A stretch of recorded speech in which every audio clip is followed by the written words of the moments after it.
Со цел да го информира Сдруженијето за екологија Green ORG за тековните активности од сферата на заштитата на животната средина, градоначалникот на Кочани Николчо Илиев одржал средба со представниците од Сдруженијето Орце Николов и Ана Симонова.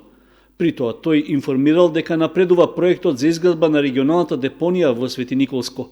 На неодамнешната средба во Свети Николе, на која присуствуваше и евроамбасадорот Самуел Жбогар, биле презентирани возилата со кои ќе се транспортира отпадот. Третманот на градската депонија дава резултати, а општината прави напори да ги намали мини депониите, како што е последниот случај со исфрлањето на отпадот во Трајаново Трло. Представниците на Green ORG се интересирале за можните интервенции во врска со чадот од фабриката Paper Mill, пред која неодамна граѓаните го изразија својот револт со мирен протест. Според градоначалникот Илиев, во тек се испитувања што ги вршат надлежните институции. Резултатите од нив се очекуваат наскоро и тие треба да покажат какви мерки треба да бидат преземени од страна на државните органи. Во разговорот биле отворени и повеќе прашања за идни акции за пошумување, за субвенционирање на грејни тела што не ја загадуваат околината, како и за потребата од јакнење на свеста кај најмладите за здрави навики за живот.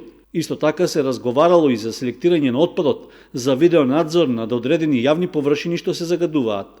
Представниците на Сдруженијето Green ORG биле информирани дека во тек е подготовка на проект за поставување подземни контейнери во Кочани, што ќе биде еден од повеќето приоритети за поздрава животна средина и поквалитетен третман на отпадот во општината. На крајот од средбата, градоначалникот Илиев ја истакнал подготвеноста и отвореноста на општината за соработка во реализација на заеднички екопроекти.